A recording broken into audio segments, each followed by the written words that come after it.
the Foreman Bottleneck, why your best technicians are burning out and breaking your workflow.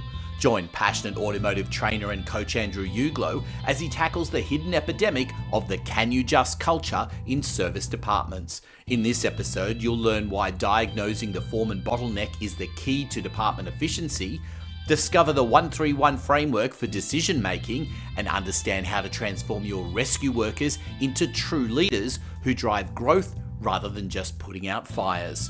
Along the way, you'll hear stories about the toll of leadership gaps on technical minds and why the best technicians often feel defeated without a clear path from manual work to management.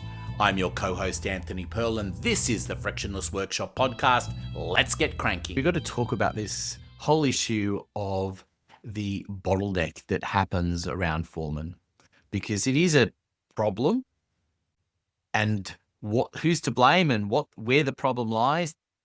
Let's delve into that a little bit. Can I say, when I talk to foremen about this, you can see almost the defeat on their faces. They are so keen to do the right thing. They are so intent on making this work, but feel so very helpless a lot of the time because they're the ones getting slapped from pillar to post. Like they're trying to drink from a fire hose, and there's only so much you can get down. And the reality is that this bottleneck where the foreman becomes the fixer, right? So I've got a workshop of 10, 12 people, however many I've got. And because of perhaps it's low skill, perhaps it's low engagement, perhaps it's the systems and methodologies and processes that I operate on, perhaps it's the culture of the business. Everyone comes to the foreman and go, "Oh, can you check this? Oh, can you make sure that this is okay? Or I'm stuck. Can you?"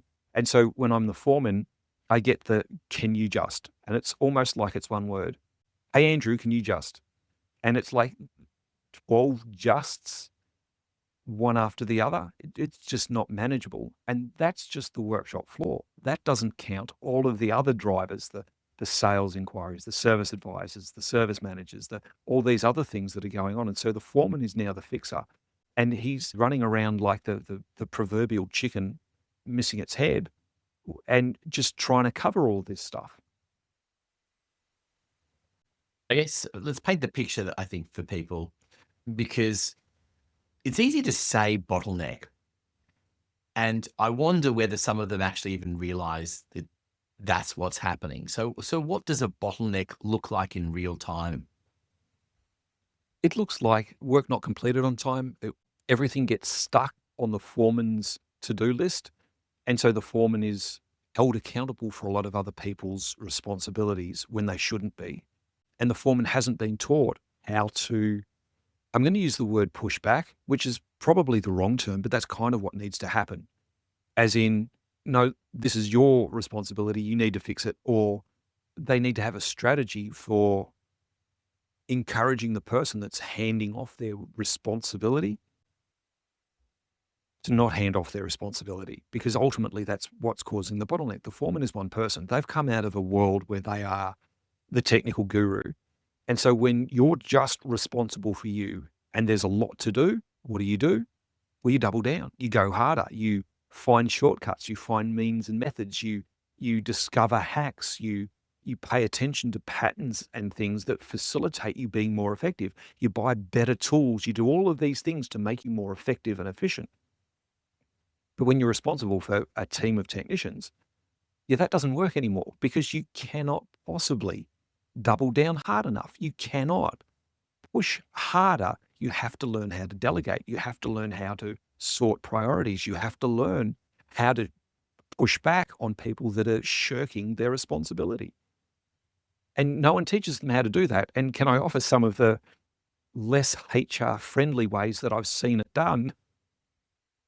Well, I just offer that there's some opportunity to improve, because I know a foreman that have had a very direct conversation, can we say it nicely, with people in the business, and now they're standing in front of HR with a "please explain." And it's like, well, hang on a minute, cause effect here. Let's, and of course, because they violated the HR policies, they're the ones that get held to account. So the other weird thing about this is that this behavior of being a rescuer, which is essentially what the foremen are doing, because it's a really satisfying thing, right? Oh, Andrew, can you fix this? Yeah, I know how to do that. Who's got two thumbs and knows their stuff? Yeah, that would be me. And that's really satisfying, being able to solve all these problems. It's really satisfying to be able to jump in and go, no, don't do this, and see the car go out and go, yes, win.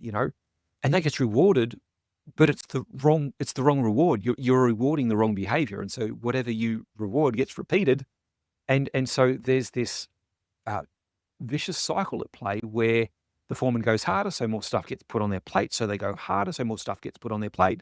And it has an end, and it's usually when the foreman pops, leaves, or finds himself in front of HR. Not where you want it to be. I mean, fundamental to all of this, of course, is communication as well, isn't it? I mean, this is the thing that lies at the heart of it. If you've got a bottleneck, where that lies and how you communicate those issues and how you communicate to ensure that you can move things along, surely is at the heart of some of the big problems here. Yeah, absolutely. And I can't believe you dropped the C word, Anthony. I thought this was a family-friendly podcast. Communication, there it is. What a profoundly important word, but also what a vague, nebulous generalization that is. What is quote unquote communication? It's like you can't go to the supermarket and go, oh, look, can we stock up on some communication, please? There's a word for it. Anomalization is the word I'm looking for. Essentially, what we want to say is we need to be more effective in communicating our meaning. And so this for the foreman plays out two ways. We talk about managing up, and foremen need to learn how to do that well. And I know that is a bit of a corporatism. I'm just going to manage up. Well, yeah, I know. I don't like saying it, but I don't have a better word. Really, realistically, it's about managing your managers. And people aren't taught how to do that because managers don't have a monopoly on wisdom, on sense, on process, on data, on anything necessarily. They have those things, but they don't have a monopoly on those. And sometimes there needs to be a discussion. Hey, service manager, hey, service management, in order to be more effective and efficient, we should make these changes. But foremen don't necessarily get taught how to do that. The other part of this is managing out, which is all of these other external forces, parts, service, advisors, sales, and we'll talk about those a little bit later, is the impact that how do you manage those and their impact on your time? But just as importantly is your technicians. And I'm going to let me give you a Monday morning, here's what you do formula for this. And this isn't mine. I'd love to claim ownership of this, but it's not mine. I'm not sure quite where it came from. I heard Dr. David Dugan. He was the one that introduced this to me. I suspect that might be a Taki Moore or a Dan Martell methodology, and hat tip to Dan and Taki if you're watching. Good to have you on board. It's called the 131, and it's not the number you use when you dial a cab to leave the business because you've had a gutful and handed in your resignation, all right? A 131 is the framework that you give in this case, our technicians, even your service advisors, where you can go, look, when you come to me, firstly come to me with what the problem actually is. Don't come to me and expect me to solve the problem. Come to me with what the problem is. And so that's the first thing. How do you fix something if you can't define it? And so when the technician goes, hey, Andrew, can you just have a look at this? My answer is, what's the problem? And if they can't answer that, right, come back to me once you know what the problem is. And preferably in a sentence. The problem is 1, 2, 3, 4, 5, 6, whatever that is. The second part of 131 is the 3. And this is, when you come to me with the problem, come to me with 3 possibilities. They don't have to be good possibilities. They just have to be possible possibilities. And so when someone comes to me, Andrew, can you have a look at this? And I go, what's the problem? And they go, look, the problem is the data from the scan tool isn't making sense. I should have value X and I'm constantly seeing value Y. Great. What are your 3 options? What 3 choices do you have to resolve this? And that forces them to think through the possibilities. Well, I could validate the data with another scan tool. I could do a reset and see if the data changes. I could unplug something and see if the data moves in a direction I was expecting. So as I can test whether it's the vehicle or it's the scan tool.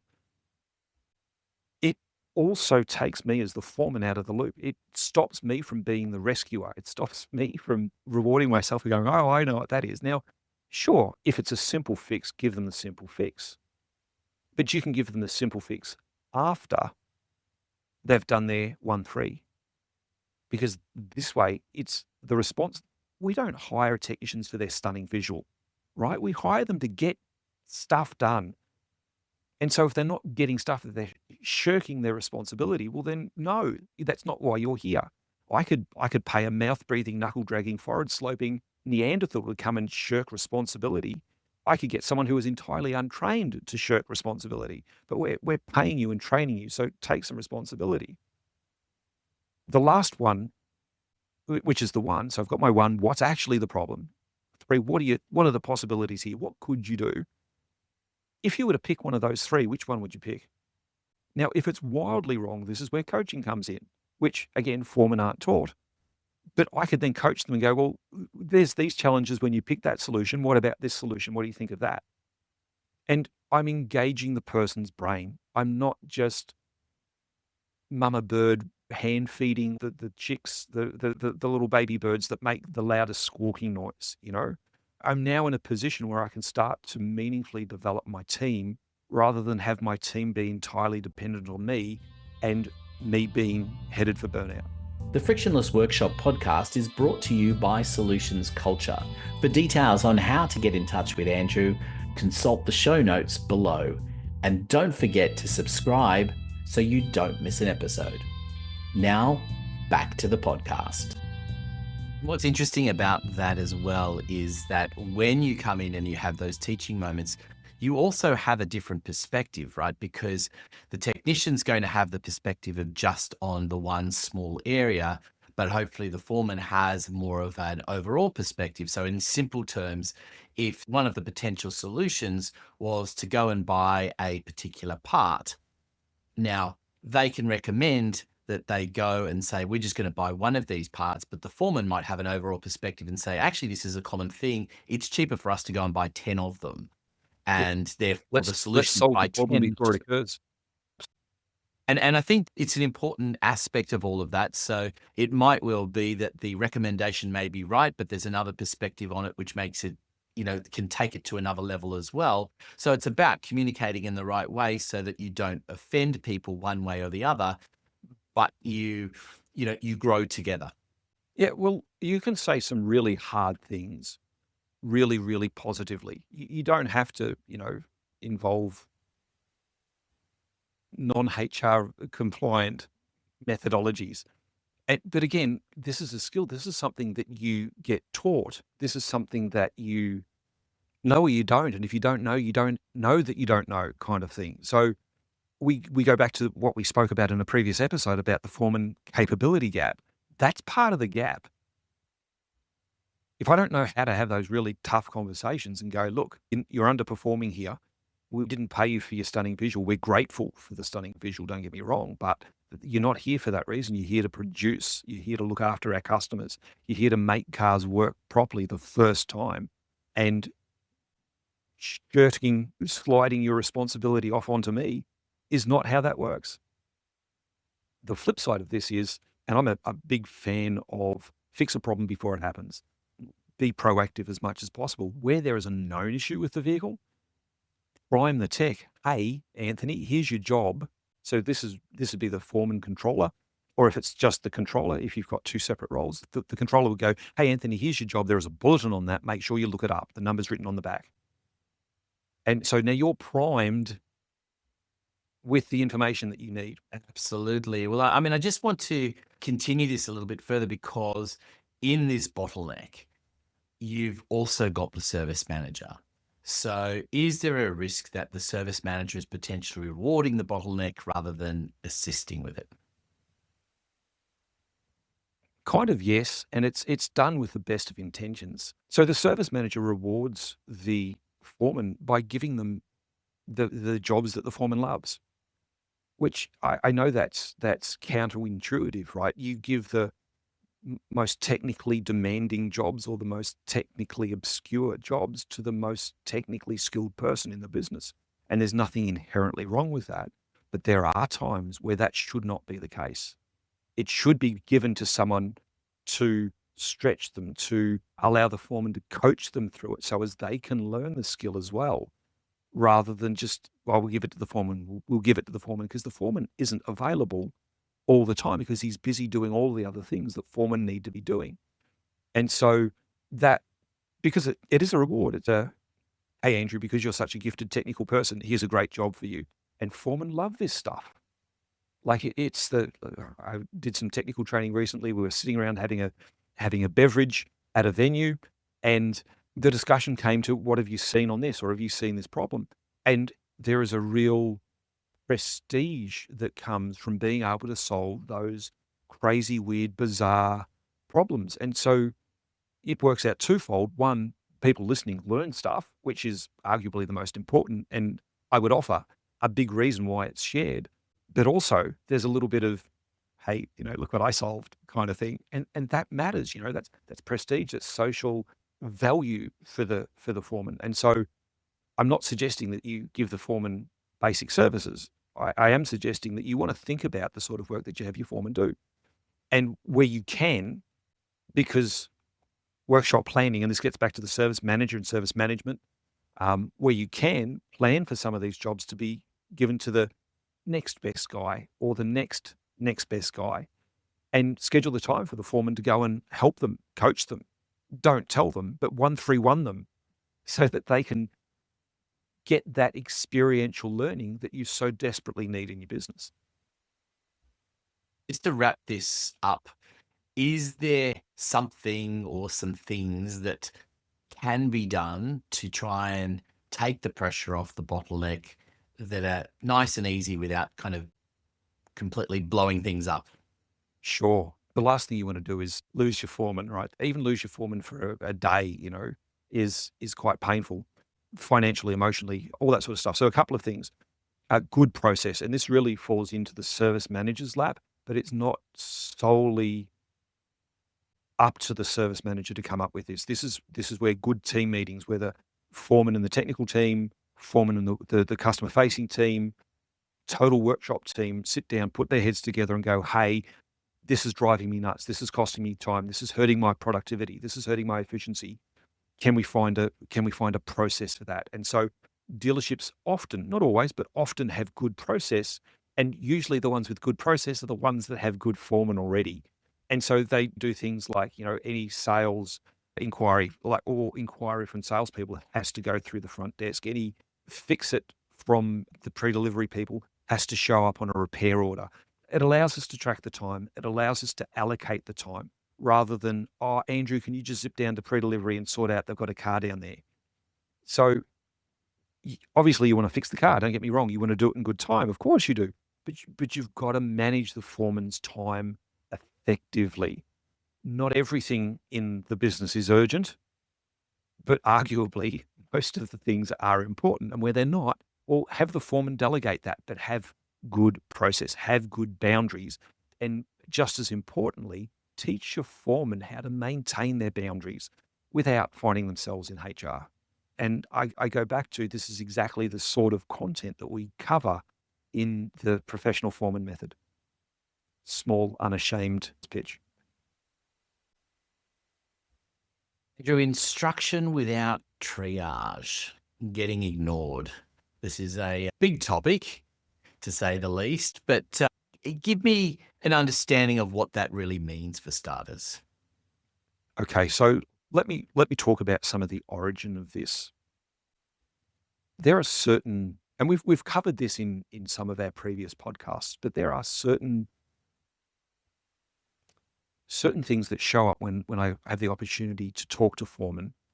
And when I say they show up, it's like every single time. And this, if it's not the top one, it would have to be top two. And it sounds like this. So when I talk to foremen and I'll ask the question, hey, how you going? How's things in your business? What's happening for you? Things busy, things quiet, all that sort of stuff. How are your team going? And often in that discussion about their team will come, I have this guy, it doesn't matter what I tell him, how I frame it, how many different ways I put it to him. If I've told him once, I've told him 1,000 times, and he still can't get it right, or he still screws it up, or he's still painfully slow, and I could do it myself faster in a coma than this guy is able to. And it's like, the pattern is I've told him 1,000 times and I'm not getting a result. And so I like to ask the question, okay, so if telling them isn't working, why is that? Because it's clearly not working if you've done it 1,000 times and you've done it 1,000 ways, or something's amiss. What's that? What's the piece that's missing here? And one of the big pieces, and I go back to, I profoundly empathize with foremen over this because they're never taught this. Like, I'm not even sure if it exists in the industry. Never mind, it exists for effective workplace instructional conversation. That's all we have time for in this episode, but if you realise today that your foreman is trying to drink from a fire hose, it's time to take some pressure off. Implement that 1-3-1 method this week and stop rewarding the rescuer behaviour. To help you put these ideas into gear, we've put together a dedicated workbook that includes a breakdown of today's episode and specific activities to help you transition your team from dependency to autonomy. You can download your copy right now via the link in the show notes. As we discussed in this episode, you can't build a scalable business if you're the only one holding the wrench. So grab that workbook and start shifting the load. Make sure you share this with your service manager, but whatever you do, don't miss the next episode because we're breaking down a concept so vital, Andrew suggests you might need it permanently tattooed on your arm. We're talking about tats, and no, it's not about workshop ink. It's about the one thing missing from your team that's killing your productivity. If you want to know the secret to getting your staff to actually take ownership, you can't afford to miss this one. Check out the show notes for details on how to get in touch with Andrew at Solutions Culture. We love your comments as they help us frame future episodes, so don't forget to also like, share, and subscribe so you never miss an episode. This show has been produced by my team at podcastdoneforyou.com.au, enabling businesses to showcase their brilliance. Until next time, keep your workshop running smooth and frictionless.